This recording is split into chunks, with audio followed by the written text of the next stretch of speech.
কল্পনা করুন আপনি চার্ট বন্ধ করে উঠে গেলেন। ১ ঘন্টা পর ফিরে এসে দেখলেন মার্কেট ঠিক সেই লেভেল থেকে মুভ করেছে যেটা আপনি সকালে মার্ক করেছিলেন। প্রশ্ন হলো এটা কি স্কিল নাকি কোইন্সিডেন্স? বেশিরভাগ ট্রেডার মার্কেটের পেছনে দৌড়ায়। তারা মুভ শুরু হওয়ার পর ইন্টারেস্টেড হয়। কিন্তু যারা কনসিস্টেন্টলি পারফর্ম করে তারা আগে থেকেই জানে কোথায় অ্যাটেনশন দিতে হবে। আজকের অপটিমাল ট্রেড এন্ট্রি ভলিউম 6 এ আমি এমন একটি সেটআপ ব্রেকডাউন করব যেখানে মার্কেট তার নেক্সট মুভের ফুটপ্রিন্ট আগে থেকেই রেখে গেছে।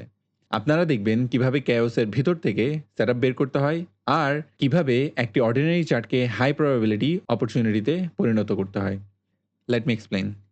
Welcome back traders. আশা করি সবাই ভালো আছেন, সুস্থ আছেন আর সবাই ঠিকমতো অপটিমাল ট্রেড এন্ট্রি লেসনগুলো দেখে প্র্যাকটিস করছেন।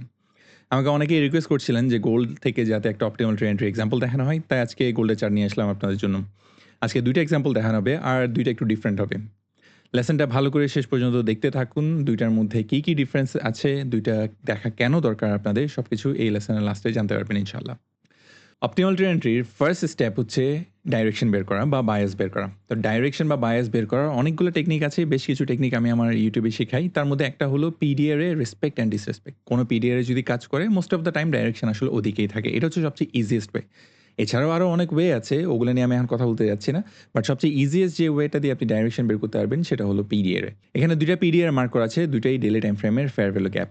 আর এখানে কিছু গ্রিন লাইন দেখতে পাচ্ছেন। এগুলো দিয়ে আমি বুঝাচ্ছি যে মার্কেট স্ট্রাকচার ব্রেক হয়েছে। এখানে একটা সুইং লো ছিল, ব্রেক করে মার্কেট নিচে যায়। এটা একটা বেয়ারিশ সাইন।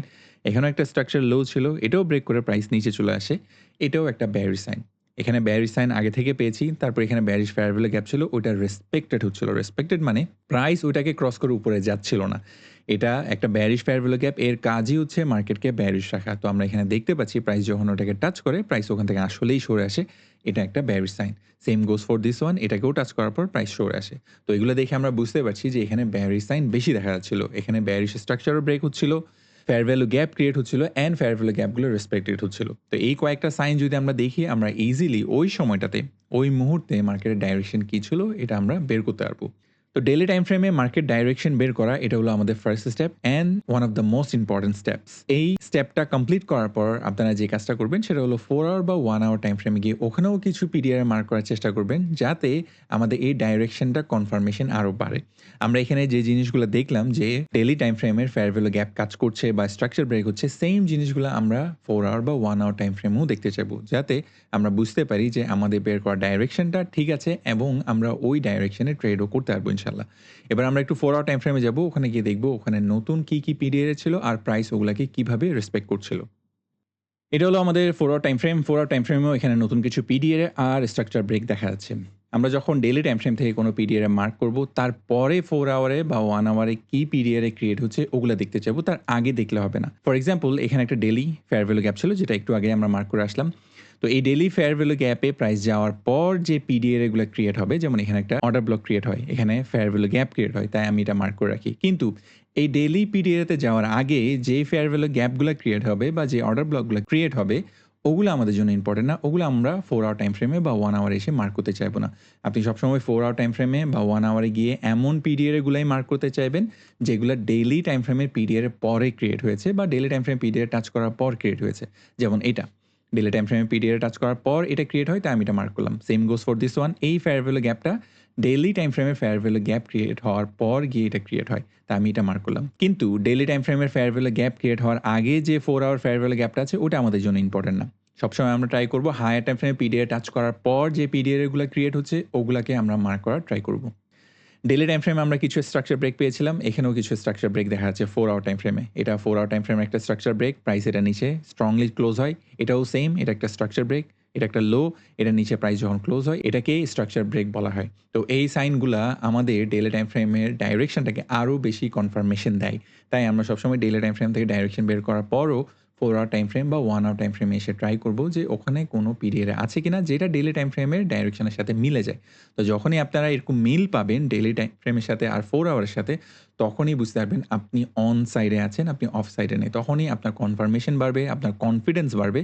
আপনারা তখন ওই কনফিডেন্সের সাথে ট্রেডটাও করতে পারবেন ইনশাআল্লাহ। এটা ছিল আমাদের সেকেন্ড স্টেপ, পিডিআর এ মার্ক করা 1 আওয়ার বা 4 আওয়ার টাইম ফ্রেমে এসে। সেকেন্ড স্টেপটা শেষ করার পর যে স্টেপটা আসে সেটা হলো আমাদের final and last step, entry নেওয়া। তো এন্ট্রি নেওয়ার জন্য আমরা 15 মিনিটস বা 5 মিনিটস টাইম ফ্রেম ইউজ করে থাকবো এই অপটিমাল টু এন্ট্রি সিরিজে। আমি এখন 15 মিনিটস টাইম ফ্রেমে চলেছি। 15 মিনিটস টাইম ফ্রেমে গিয়ে আমি ফার্স্টে এই এন্ট্রিটা দেখাবো। এটা কিভাবে নিতে পারতেন, এটা কিভাবে ফর্ম হলো, কোথায় এন্ট্রি নেওয়া উচিত, কোথায় স্টপ লস হওয়া উচিত।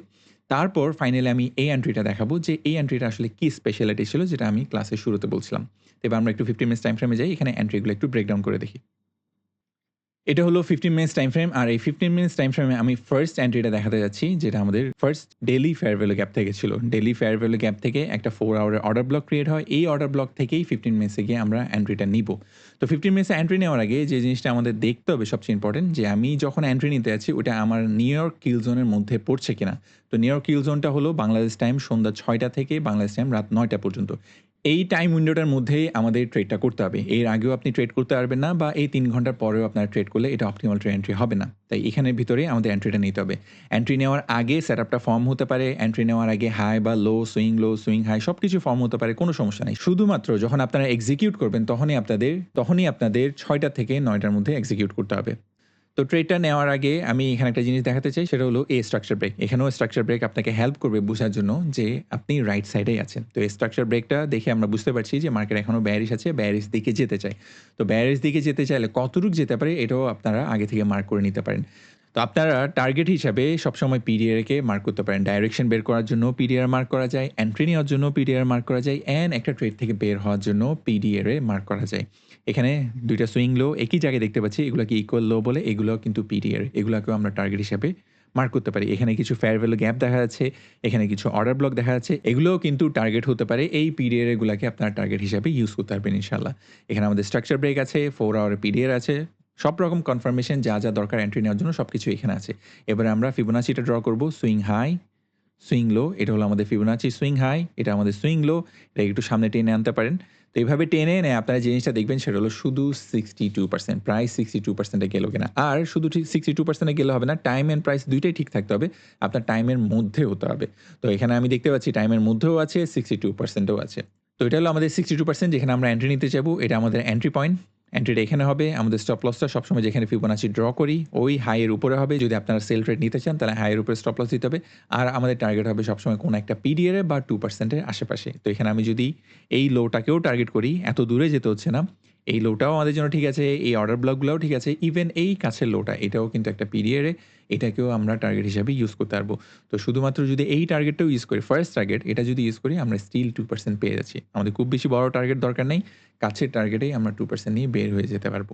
তো অপটিমাল ট্রেন্ডটি নেওয়ার জন্য যা দরকার সবকিছুই এখানে পারফেক্টলি হয়েছে আলহামদুলিল্লাহ।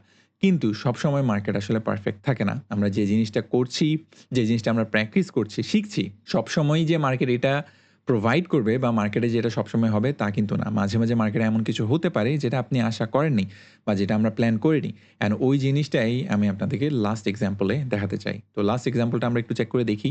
ওখানেও 15 মিনিটস চেক করে দেখব যে ওখানে আসলে কি এমন স্পেশাল জিনিস ছিল যেটার জন্য আমাদের রেডি থাকা উচিত। এটা হলো গোল্ডের 15 মিনিটস টাইম ফ্রেম আর আমাদের সেকেন্ড এক্সাম্পল। যেখানে সেম ওয়েতে আগের এক্সাম্পলের মতোই 4 আওয়ার টাইম ফ্রেম থেকে প্রায় সরে আসার পর আমরা ওখানে 15 মিনিটসে এসে একটা ট্রেড নিতে চাইবো। আমরা আগে থেকে ডাইরেকশন অলরেডি বের করা আছে। ডেইলি টাইম ফ্রেম থেকে বের করেছি, 4 আওয়ার টাইম ফ্রেম থেকে বের করেছি। এখন 15 মিনিটস টাইম ফ্রেম এসে আমাদের ডাইরেকশন বের করতে হবে না, জাস্ট এক্সিকিউট করতে হবে। কারণ এক্সিকিউট করার আগেও আমরা এখানে একটা সাইন দেখতে পাচ্ছি যেটা আমাদেরকে আরও বেশি হেল্প করবে। এটা হলো একটা স্ট্রাকচার ব্রেক যেটা আমাকে আরও বেশি ইন্ডিকেট করে যে আমি রাইট সাইডে আছি। এটা আমাদের টার্গেট যেটা উইকলি সুইং লো ছিল, যেটা ডেইলি টাইম ফ্রেম থেকেই মার্ক করা ছিল। তো ওই টার্গেটকে মাথায় রেখে আমরা এখানে একটা সেল ট্রেড দিতে পারি। অ্যান্ড সেল ট্রেড দেওয়ার আগে আমাদের দেখতে হবে টাইম ঠিক আছে কিনা আর আমাদের ফিবোনাচি লেভেলটা ঠিক আছে কিনা। অ্যান্ড ফিবোনাচি লেভেলটা একটু ড্র করি। ফিবোনাচি সুইং হাই এখানে, সুইং লো এখানে। তো এই ফিবোনাচিটা আমাকে বুঝতে হেল্প করবে যে কোথায় আমার এন্ট্রিটা নেওয়া উচিত। তো যেহেতু আমরা এই অপটিমাল টু এন্ট্রি সিরিজে প্র্যাকটিস করছি যে আমাদের 62% এই এন্ট্রি নিতে হবে, তো এটাই হলো আমাদের 62%, এখানে এন্ট্রি নিতে চাইবো। কিন্তু যখন ইচ্ছা তখন আমরা এন্ট্রি নিতে পারবো না। আমাদের এন্ট্রি নিতে হবে মাস্ট 6 PM to 9 PM এর মাঝখানে। এর মধ্যে আমাদের এন্ট্রিটা নিতে হবে। এর আগেও আমরা নিতে পারবো না, এর পরেও নিতে পারবো না। আপনি এই টাইম উইন্ডোর আগে যে কোনো swing high, swing low, structure break, PDR সবকিছু মার্ক করতে পারবেন, সবকিছু নিয়ে আপনারা কাজ করতে পারবেন। কিন্তু যে জিনিসটা এই টাইম উইন্ডোর আগেও করা যাবে না, পরেও করা যাবে না সেটা হলো এন্ট্রিটা। আমাদের এন্ট্রিটা মাস্ট এই টাইম উইন্ডোর মধ্যেই নিতে হবে। তো আমাদের এন্ট্রি লেভেল যদি এটা হয় তো এটা আমরা মার্ক করে রাখতে পারি। এটা আমাদের 62%, এটা আমাদের এন্ট্রি নেওয়ার জায়গা। আমাদের স্টপ লস সবসময় সুইং হাইয়ের উপর থাকবে আর আমরা চেষ্টা করব কীভাবে 2% পাওয়া যায়। তো আমার মেইন টার্গেটে যদি আমি বের হতে চাই তাহলে 2.5% দেখাচ্ছে, যেটা আমাদের সিস্টেমের সাথে মিলে যায়। তো এবার আমরা দেখব কিভাবে এই সেটআপটা আমাদের এন্ট্রির দিকে গেল, তারপর আমাদের টিপির দিকে গেল আর কি করলো ওই জিনিসগুলো আমরা একটু অবজার্ভ করব। তো এটা হলো আমাদের সেটআপ। তো যে কথাটা আমি ক্লাসের শুরুর দিকে বলছিলাম যে এখানে একটা এমন জিনিস দেখানো হবে যেটা আগে আপনাদের সাথে শেয়ার করা হয়নি বা দেখানো হয়নি। একটু আগে আমরা দেখলাম কিভাবে অপটিমাল ট্রি এন্ট্রি নিতে হয়। অপটিমাল ট্রি এন্ট্রিটা ইজিলি 3% একটা সেটআপ ছিল। খুবই ভালো একটা সেটআপ ছিল। এটাও একটা খুবই ভালো সেটআপ। এখানে সবকিছুই ঠিক আছে। ডেইলি টাইম ফ্রেম থেকে ডাইরেকশন ঠিক আছে। ডেইলি টাইম ফ্রেমের টার্গেট ঠিক আছে। 4 আওয়ার টাইম ফ্রেমেরও ডাইরেকশন ঠিক ছিল। 15 মিনিটস টাইম ফ্রেমে আমরা স্ট্রাকচার ব্রেক পেয়েছি। আমাদের টাইম ঠিক আছে। টাইম এন্ড প্রাইস সবকিছু এখানে মিলে যায়। বাট স্টিল আমরা এন্ট্রিটা নিতে পারিনি। কেন? কারণ প্রাইস ওখানে যায়নি। আমার কাছে অনেকগুলো ইমেইল আসে। আমাকে অনেকেই জিজ্ঞেস করে থাকেন যে কেন প্রাইস মাঝে 62% এ যায় না? বা এটা না যাওয়াটা এটা কি ওনাদের ভুল কিনা? না, আপনাদের ভুল না। প্রাইস এভাবে 62% এ না যাওয়াটা এটা একদম স্বাভাবিক ব্যাপার। পৃথিবীতে এমন কোনো ট্রেডিং সিস্টেম নাই যেটা 100% অলওয়েজ কাজ করবে। যেকোনো সিস্টেম নিয়ে আপনি কাজ করেন কম বেশি এটা একটু ফেল করবেই। তো এটা ওরকম একটা সিনারিও যেখানে 62% এ যায়নি। তো 62% এ না যাওয়াটা এটা আপনার কোনো লস হবে না। এই যে ব্যাপারটা আমি এখানে দেখাচ্ছি বা বুঝাতে চাচ্ছি সেটা হলো আসলে ট্রেডিং এ পারফেকশন বলতে কিছু নেই। আপনি কখনো কোনো কিছু পারফেক্ট করতে পারবেন না ট্রেডিং এ। ট্রেডিং এ আপনি একটা সিস্টেম শিখতে পারবেন। সিস্টেমটা 60-70% কাজ করবে। ওটা নিয়েই আপনার কাজ করতে হবে। আপনি কখনো বলতে পারবেন না যে আমার একটা এমন সিস্টেম দরকার যেখানে ওটা 90% কাজ করবে বা 100% কাজ করবে। না, এরকম কোনো সিস্টেম নাই। এরকম কোনো সিস্টেম আমার মেন্টর আইসিটির কাছেও ছিল না, আমার কাছেও নেই। তো এই জিনিসটা কোনো দরকার নেই। এটা ছাড়াও আপনারা প্রফিটেবল হতে পারবেন, সাকসেসফুল ট্রেডার হতে পারবেন ইনশাআল্লাহ। এই অপটিমাল ট্রি এন্ট্রিটা এটা ফ্ল্যাগশিপ একটা প্যাটার্ন। এটা খুবই স্ট্রং, খুবই পাওয়ারফুল একটা প্যাটার্ন। আমি আলহামদুলিল্লাহ অনেকগুলো ইমেইল পেয়েছি যেখানে আমাকে অনেকে দেখিয়েছেন যে এই প্যাটার্নটা ওনারা প্র্যাকটিস করতে গিয়ে এটার রেজাল্ট পাচ্ছেন 70-80%, মানে 70-80% এরা কাজ করছে। তাই আমি বলব মাঝে যদি ২-১ বার এভাবে অপটিমাল ট্রি এন্ট্রি মিস হয়ে যায় এটা নিয়ে আপনাদের চিন্তা করতে হবে না, টেনশন করতে হবে না। এটা একদম স্বাভাবিক ব্যাপার। এভাবে অপটিমাল ট্রি এন্ট্রি মিস হওয়াটা এটা আমারও হয়, আমার মেন্টরেরও হতো। এগুলো একদম নরমাল ব্যাপার। তো এগুলো নিয়ে টেনশন না করে আপনার সিস্টেমটাতে ফোকাস করুন। এই সিস্টেমটা রিপিট হতে থাকে ডেইলি, এই সিস্টেমটা কোনো না কোনো অ্যাসেট আপনারা পাবেন। তাই আমি বলব আপনারা এই সিস্টেম কোনো কিছু চেঞ্জ না করে এভাবে ট্রেড মিস হলেও তারপরেও কোনো কিছু চেঞ্জ না করে যেমন আছে তেমনই সিস্টেমটাকে প্র্যাকটিস করতে থাকুন, আপনারা ভালো রেজাল্ট পাবেন ইনশাআল্লাহ। তো এখানে ২ টা এক্সাম্পল দেখানো হয়েছে, ২ টাই গোল্ড মার্কেট থেকে দেখানো হয়েছে। আমি আপনাদেরকে বোঝাতে চেয়েছি যে ভালো সেটআপের পাশাপাশি এরকমও কিছু সেটআপ থাকবে যেখানে আপনার কিছু করার থাকবে না বা আপনাদের কোনো ভুল থাকবে না। স্টিল ট্রেডটা মিস হতে পারে। এভাবে ১টা ২টা ট্রেড মিস হওয়া বা স্টপ লস হিট হওয়া একদম স্বাভাবিক ব্যাপার। তো এটা নিয়ে আপনাদের চিন্তা করতে হবে না। আপনারা এই সিস্টেমটা এভাবে প্র্যাকটিস করে আগাতে পারেন আর ভালো রেজাল্ট পাবেন ইনশাআল্লাহ। তো আজকের লেসনটা এখানেই শেষ করছি। এই লেসনটা শেষ করার আগে আমি আমার মেন্টরশিপের কথা বলে নিই। আমার মেন্টরশিপ সম্পর্কে অনেকে জানতে চাচ্ছিলেন যে মেন্টরশিপটা এখনো ওপেন আছে কিনা? তো ওনাদের জন্য বলছি জি, মেন্টরশিপটা এখনো ওপেন আছে। যারা মেন্টরশিপে ইন্টারেস্টেড তারা চাইলে আমার ওয়েবসাইট ভিজিট করতে পারেন বা আমাকে ইমেইল করতে পারেন। ওখানে আপনারা সব ডিটেইলস পেয়ে যাবেন। আর মেন্টরশিপে জয়েন হওয়ার জন্য আপনাদের কিন্তু একটা টেস্ট দিতে হবে। এটা অলরেডি অনেকে জানেন হয়তো। আমার কিছু সিলেক্টেড ভিডিওস আছে। ওগুলোর উপর আপনাদের নোট করতে হবে বা অ্যাসাইনমেন্ট করতে হবে। ওইটা সাবমিট করলে সবকিছু ঠিক থাকলে তারপর আপনারা মেন্টরশিপে জয়েন হতে পারবেন ইনশাআল্লাহ।